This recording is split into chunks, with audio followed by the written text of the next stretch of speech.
안녕하세요. 면쌤입니다. 자, 오늘 역시 저번 강의와 마찬가지로 다른 사람의 인스타부터 보고 시작해 보도록 하겠습니다. 와, 퇴사 오프. 이게 직장인들에게 굉장히 꿈과 같은 아이디긴 하지만 지금 취업을 준비하거나 입시를 준비하는 친구들에겐 조금 먼 얘기처럼 들릴 수 있죠. 자, 이렇게 퇴사를 희망하는 사람이 나 혼자 사무실에 있어요. 자, 직장인님의 47명이 좋아한대요. 아, 저렇게 호캉스만 하고 싶다. 이번 주 내내 12시간 근무 중. 너무 슬프죠? 하루 12시간이래요? 그래도 최저시급 덕분에 급여 올라서 기분 좋다. 얼른 마무리하고 퇴근해야지. 자, 우리 호캉스는 저번에 했던 스테이케이션이나 비슷한 용어인데요. 자, 이렇게 호캉스만 하고 싶다. 근데 12시간 근무하는데 최저시급 올라서 좋대요. 이걸로 우리는 뭘 알 수 있냐면 최근 우리의 근로 환경이 굉장히 변화하고 있다는 걸 알 수 있죠. 그래서 오늘 저는 여러분께 근로 환경의 변화에 대해서 설명을 드리려고 합니다. 자, 근로 환경이 어떻게 변화했냐면요. 주 52시간 근무부터 시작이 됐어요. 자, 일주일에 이제 52시간 이상 근무하지 마 라고 하는 주 52시간 근무제가 시행이 되었고요. 그리고 최저임금이 7,530원은 2017년 기준이고요. 2018년 기준이고 2019년 올해에는 8,530원. 1년 새에 1,000원이나 오르면서 최저임금이 계속 꾸준히 오르고 있습니다. 자, 먼저 주 52시간 근무제가 뭔지부터 살펴볼게요. 자, 우리 이렇게 월요일, 금요일, 평일 있고요. 토요일에서 일요일까지 주말이 있어요. 기존 최대 근로시간은 68시간이었어요. 평일에 40시간 근무하고요. 평일에 일을 못해서 더 일을 야근을 해야 한다면 평일 연장이 12시간까지 가능했어요. 플러스 휴일 근로 16시간까지 인정을 합니다. 해서 기존 최대 근로시간은 68시간.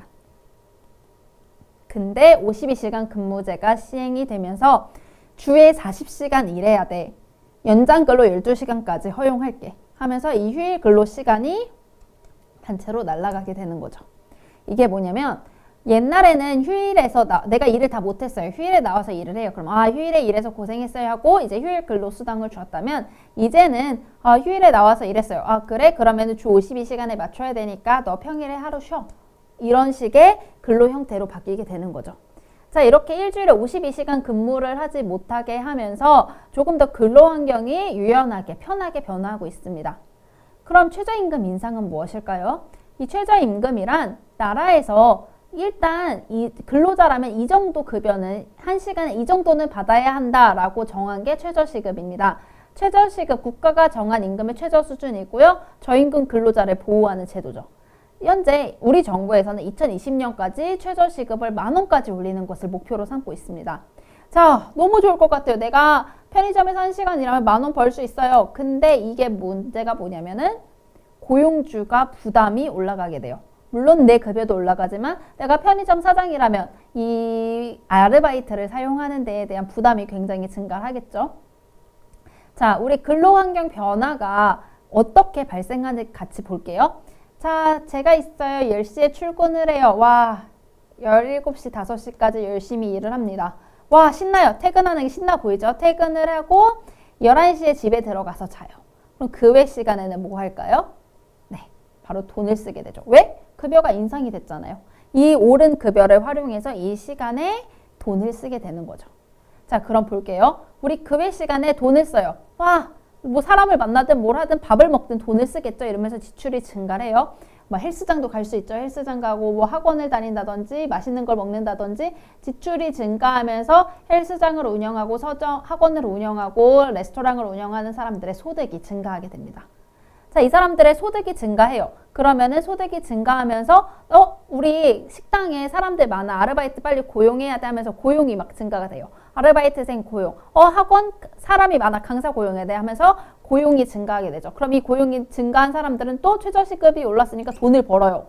이 돈을 벌어서 시간이 남으니까 또 뭘 많이 사요. 그럼 생산이 증가하겠죠? 근데 이 공장은 또 사람이 필요해요. 그럼 또 사람을 고용하겠죠? 이 사람이 또 고용하면은 지출이 증가하면서 그의 시간 쓰겠죠? 하면서 이렇게 쭉 돌면서 경제 활성화, 성장까지 나아갈 수 있는 겁니다.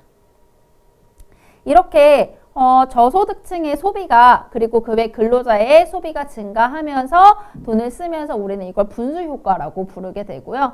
또 소득주도 성장이라고 해가지고 자, 급여가 이렇게 올라요. 소득이 올라가면은 결국 경제 활성화까지 이루어질 수 있다고 하는 거죠. 자, 우리 주 52시간 근무제와 장단점에 대해서 살펴보도록 하겠습니다. 요즘 유행하는 말이죠. 긍정회로와 부정회로가 있는데요. 먼저 긍정회로부터 돌려볼게요. 주 52시간 근무제 정부에서 이 제도를 시행할 때 꿈꿨던 거는요. 먼저 탄력적으로 근로를 해요. 자, 52시간 쓰려면은 기존에는 A 사람에게 68시간 일할 정도의 양을 주었으면 이제 52시간이니까 남은 시간에 대해서는 다른 사람이 일을 해야 한단 말이에요. 그러면서 당신은 A는 몇 시부터 몇 시까지 근무를 해서 일주일에 52시간을 채우고 B는 몇 시부터 몇 시까지 근무해서 52시간을 채워 하면서 탄력적으로 근로를 하게 돼요. 그러면은 이 사람들은 예전에는 와, 일 진짜 많아서 맨날 야근하고 휴일에 출근했던 사람들이 그렇지 않으면서 워라밸이라고 하죠. 워크 앤 라이프 밸런스. 내 일과 내 삶의 균형을 맞출 수 있게 돼요. 자, 그러면은 이렇게 균형을 맞추게 되고 그러면은 그럴수록 이 일에 대한 생산성이 역시 증가가 되게 되는 거죠. 왜냐하면은 워라밸이 맞춰지니까 이 시간에 내 일에 조금 더 집중을 할 수 있고 어차피 퇴근 빠르니까 일에 조금 더 집중을 해서 생산성이 증가하게 돼요. 그리고 아까 봤듯이 경제가 활성화되게 되면서 기업들은 일자리를 다시 창출하게 되죠. 그리고 탄력적 근로를 해야 하니까 일자리 창출하게 되고 일자리 창출하면서 또다시 탄력적 근로가 되고 워라밸이 맞춰지고 생산성이 증가하고 일자리가 창출하고 이런 긍정적인 회로를 바라고 52시간 근무제를 시행을 했으나 부정회로를 돌려본다면은 자, 고용주가 돈 주기 너무 부담스러워. 예전에는 한 명 돈 주는 가격으로 60 몇 시간의 일을 다 시켰는데 이제 52시간 나누니까 사람을 쪼개고 게다가 뭐 최저시급까지 올랐으니까 돈을 더 줘야 돼요. 고용주 부담이 너무 증가해요. 그러면은 그래 너 몇 시부터 몇 시까지 일해 대신 이만큼 일한 거 시급 따져서 내가 돈 좀 덜 줄게. 그래서 임금이 감소가 되기 시작하는 거죠. 그러면은 그리고 굳이 이것뿐만 아니더라도 예전에는 휴일 근로를 해서 휴일 근로 수당을 받아간다든지 야근을 한 거에 대한 야근 수당을 받아갔는데 와 이제 이거 안 주는 거예요. 네가 야근을 한다고 해도 나라에서 52시간 한다고 했으니까 너에게 돈을 더 못 줘. 하든지 말든지 알아서 해. 이런 식으로 하면서 돈을 못 받게 되면서 이 사람들은 내가 기존에 벌던 게 예를 들어 10이었는데 8밖에 못 벌게 되니까 이 일을 채우기 위해서 오히려 퇴근하고 뭐 대리운전이라든지 그 외에 아르바이트를 하면서 여유가 감소가 되는 거고 이렇게 막 힘들게 일하고 회사 오면은 생산성이 그만큼 감소가 되는 거고요. 이렇게 부정회로 긍정회로 돌아가기 때문에 52시간 근무제에 대해서는 좋은 점과 단점이 동시에 있다고 볼 수 있습니다. 자, 그러면은 최저시급 인상의 장단점은 무엇이 있을까요? 이것도 마찬가지로 긍정과 부정회로 돌려보도록 하겠습니다. 자, 근로자의 임금이 증가돼요. 최저시급이 인상됐잖아요. 임금이 인상이 돼서 와 내가 돈을 막 써서 내수시장이 활성화됐어요. 그러면서 우리 아까 분수 효과 봤죠? 저소득층도 마찬가지로 돈을 잘 벌기 시작하면서 빈부격차가 줄어들면서 양극화가 축소가 돼요. 그리고 내수시장이 활성화되니까 마찬가지로 고용이 증가가 되고 사람을 더 뽑고 사람이 필요하니까 근로자 임금이 증가하고 이런 식의 긍정회로가 돌아가죠. 좋아요. 정부에서는 이거를 바라고 최저시급을 인상을 한 반면 부정회로에는 어떤 게 있냐면 물론 대기업에서는 기존에도 최저임금 인상에 시급 이상의 돈을 주고 있었기 때문에 뭐 무리가 없다고 친다고 해도 자영업자 같은 경우에는 알바 한 명 고용할 때 예전에 드는 돈이 6 정도였으면 2020년에는 10을 줘야 하기 때문에 이 임금 지불에 대한 부담이 굉장히 증가가 되는 거죠. 자영업자가 어려워요. 그러니까 어려우니까 우리 치킨으로 예를 들게요. 최근 배달비 막 붙었죠. 옛날에는 그냥 치킨 자체를 배달 비용을 치킨 비용에 포함을 했다면은 이렇게 어렵고 배달하는 사람들까지 고용을 해야 하니까 배달비를 붙여라고 하면서 치킨에 대한 물가가 상승이 됐어요. 이렇게 물가가 상승이 돼요. 그러면 오프쇼어링이 이렇게 일어나게 되는데 오프쇼어링은 뭐냐면은 우리나라에 이렇게 공장이 있어요. 근데 이 공장에서 노동력을 구하기가 너무 힘들어요. 왜? 최저시급이 올라가서 돈 주고 쓰기 너무 힘들어요. 나가요, 딴 나라로.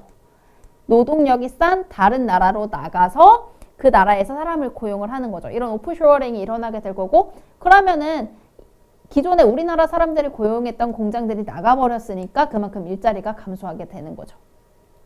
이렇게 최저임금 역시 장단점이 있기 때문에 이거에 대해서 좋은 정책이다 아니다라고 판단하기에는 조금 어려움이 있을 것 같습니다. 자, 다시 한번 설명을 해드릴게요. 가장 좋은 거는 월급 받았어요. 돈이 올랐어요. 신났죠? 해서 쇼핑을 하는 게 좋아요. 쇼핑 막 해요. 와, 쇼핑하니까 이 물건들을 만드는 공장들의 돈이 들어가고 이 공장은 사람을 더 고용해서 돈을 더 주고 와, 신나서 또 월급 나가고 이게 가장 좋은 거고요. 반면 고용주가 와, 돈도 줘야 돼. 사람도 고용해야 돼. 너무 힘들어요. 그러니까 돈을 좀 덜 주니까 사람들은 소비를 덜 하고 물가만 올라가요. 그래서 사람들이 쇼핑을 하지 않기 시작해요. 물건을 안 사요. 그래서 오프쇼어링 다른 데로 나가버리는. 이게 단점을 그래프로 봤을 때 장단점을 이렇게 나눌 수 있다고 볼 수 있습니다. 이 근로 환경의 변화에 대해서는 굉장히 의견이 분분한데요. 아까 앞에서 본 것처럼 주 52시간 최저시급 이것만으로도 굉장히 의견이 찬반으로 격렬하게 나뉘고 있는 와중에 이 근로환경의 변화에 대해서는 어차피와 이르다 두 가지 의견이 나오고 있어요. 첫 번째는 뭐냐면 이게 잘 활용이 된다면 경제가 선순환될 수 있는 거고 우리나라 여태까지 사람 갈아서 만든 뭐 나라라는 말이 있을 정도로 굉장히 근로환경이 되게 터프했는데 이 올바른 근로문화를 정착할 수 있고 우리가 정말 다른 나라처럼 선진국으로 나아가기 위해서는 한 번쯤은 겪어야 할 성장통이다 라고 말하는 사람들이 있고요. 또 하나는 자영업자나 그 외에 이제 고용주에 대한 부담이 굉장히 증가하고 있는데 그럴 거면 이렇게 임금을 더 줄 거면은 임대료 등 이 외에 부담이 되는 것부터 먼저 잡아야 했다. 이 요소들이 먼저 잡아야 되는데 이것도 잡지 않고 한 거는 너무 성급하다. 천천히 했어야 한다라고 하는 이르다의 의견이 있습니다. 자, 근로 환경의 변화는 우리나라가 계속 이제 산업군이 변하고 라이프 스타일이 달라지면서 어쩔 수 없이 나올 수 있는 변화 중 하나예요.